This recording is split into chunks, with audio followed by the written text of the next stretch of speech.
tanda-tanda orang munafik. Malas bagi laki-laki sholat jamaah di masjid. Sholat jamaah di masjid wajib bagi laki-laki, kecuali karena uzur syar'i seperti sakit atau hujan dan lain sebagainya. Orang-orang munafik sifatnya itu malas ke masjid, khususnya pada sholat isya dan subuh. Sangat berat sekali. Seberat-berat sholat bagi orang munafik sholat isya dan subuh. Ke masjid, bukan di rumah. Kalau di rumah perempuan, antum mau jadi perempuan, ya tentunya sholat di rumah yang bagi perempuan lebih utama. Laki-laki wajib ke masjid. Andai kata sabda Nabi ini, sunnah Nabi ini mendapat tempat di hati kaum muslimin, saya kira masjid tidak bakal bisa menampung. Berbondong-bondong laki-laki muslim sholat 5 waktu di masjid seperti hari Jumat. Kalau mereka mau terhindar dari sifat nifak, karena ciri-ciri yang sangat mencolok di antara sifat-sifat orang munafik, jauh dari masjid, tidak mau ke masjid karena mereka memang tidak ada iman.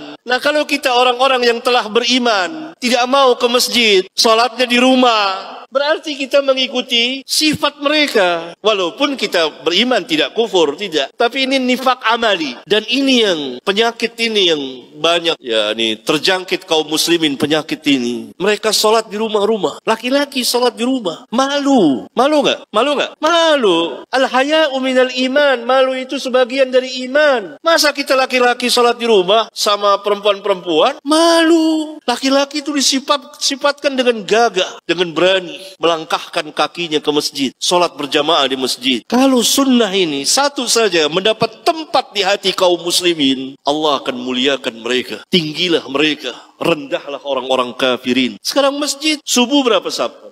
Rata-rata ya kan? Berapa saf? Ada seperti ini? Nggak ada. Padahal kiri kanan depan belakang puluhan ratusan rumah-rumah kaum muslimin. Dalam satu keluarga ada berapa laki-laki? Bahkan yang lebih ajib lagi, orang-orang tua justru ke masjid. Lihat orang-orang tua yang di bawah umurnya nggak ke masjid, tidur, salat di rumah. Kita lihat ya orang-orang tua kan, orang tua di usia 70 melangkahkan kaki ke masjid. Allahu Akbar. Kau yang muda, yang usia 30, 40 malu seperti wanita. Kan nggak mau kita dicap banci. Itu sifat orang munafik, dan itu harus dihilangkan dari kaum muslimin. Dan itu mengerikan bagi orang-orang kafirin melihat kaum muslimin memenuhi masjid-masjid mereka di 5 waktu sholat. Karena mereka mengikuti sunnah Nabi mereka, mengikuti manhaj Nabi mereka, salat laki-laki di masjid, kecuali karena uzur syar'i. Bahkan hatta sebagian kaum muslimin yang